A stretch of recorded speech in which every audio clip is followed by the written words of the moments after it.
കൃത്യം 4:20 രാഹുൽ ഗാന്ധിയുമായി ഹെലികോപ്റ്റർ കോട്ടയം നെഹ്റു സ്റ്റേഡിയത്തിൽ ഇറങ്ങി.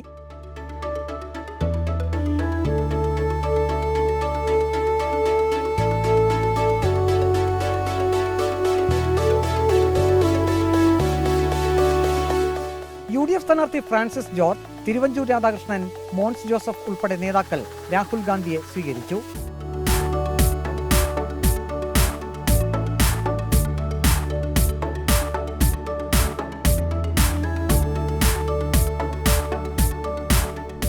തുടർന്ന് രാഹുൽ ഗാന്ധിയുടെ വാഹനവ്യൂഹം പൊതുയോഗ സ്ഥലത്തേക്ക് പുറപ്പെട്ടു.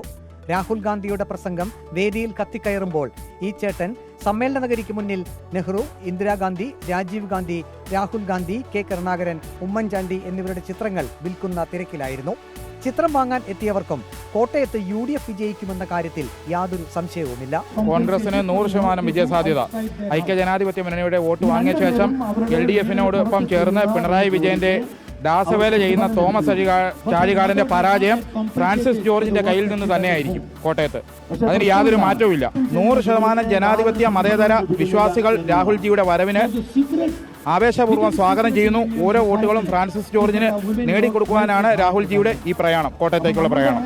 100% ഞങ്ങളുടെ പ്രിയപ്പെട്ട നേതാവ് ഫ്രാൻസിസ് ജോർജ് മൃഗീയ ഭൂരിപക്ഷത്തോടുകൂടി വിജയിച്ച ഇന്ത്യൻ പാർലമെന്റിലേക്ക് തെരഞ്ഞെടുക്കപ്പെടും.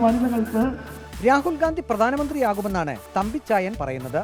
രാഹുൽ ഗാന്ധിയെ പറ്റി നല്ലൊരു നേതാവ്, ആൾക്കാരെ ഒന്നിച്ചു നിർത്താനായിട്ട് കഴിവുള്ള ഒരു നേതാവ്. രാഹുൽ ഗാന്ധി പ്രാവശ്യം പ്രധാനമന്ത്രിയാകുമെന്ന് വിശ്വസിക്കുന്നുണ്ടോ? 99% രാഹുൽ ഗാന്ധി. കോൺഗ്രസ് നേതാക്കളുടെ ചിത്രം കൈയിലേന്തി ഈ പ്രവർത്തകൻ ആവേശപൂർവ്വമാണ് രാഹുൽ ഗാന്ധിയെക്കുറിച്ചും UDFനെ പറ്റിയും പറഞ്ഞത്.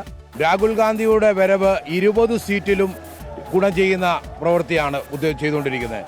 നമ്മളിത് കാണുന്നു മഹാത്മാഗാന്ധിജിയുടെ ഇന്ത്യ, പണ്ഡിറ്റ് ജവഹർലാൽ നെഹ്റുവിൻ്റെ ഇന്ത്യ, രാജീവ് ഗാന്ധിയുടെ ഇന്ത്യ, നമ്മുടെ കരുണാകരൻ നയിച്ച നമ്മുടെ പ്രിയപ്പെട്ട നേതാവ് ഉമ്മൻചാണ്ടി നയിച്ച മതേതരത്വ കേരളത്തിന് ജനാധിപത്യ മൂല്യങ്ങളെ ഉയർത്തിപ്പിടിക്കുവാൻ രാഹുൽ ഗാന്ധിയുടെ കരങ്ങൾക്ക് ശക്തി പകരുവതിന് ചെയ്യും. ഈ തെരഞ്ഞെടുപ്പിൽ ഇന്ത്യ മുന്നണി അധികാരത്തിൽ വന്നിരിക്കും, അതിന് യാതൊരു സംശയവുമില്ല. രാഹുൽ ഗാന്ധിയുടെ കോട്ടയത്തേക്കുള്ള വരവ് കോട്ടയത്തെ UDF പ്രവർത്തകരിൽ വലിയ ആത്മവിശ്വാസമാണ് നൽകിയിരിക്കുന്നത്. UDF കോട്ടയത്ത് വിജയിക്കും എന്ന് തന്നെ UDF പ്രവർത്തകർ ഒറ്റക്കെട്ടായി ഉറപ്പിച്ചു പറയുന്നു. വീഡിയോ ജേർണലിസ്റ്റ് അജി കൊടുങ്ങോണിനൊപ്പം റിപ്പോർട്ടർ പ്രവീൺ പുരുഷോത്തമൻ, റിപ്പോർട്ടർ കോട്ടയം.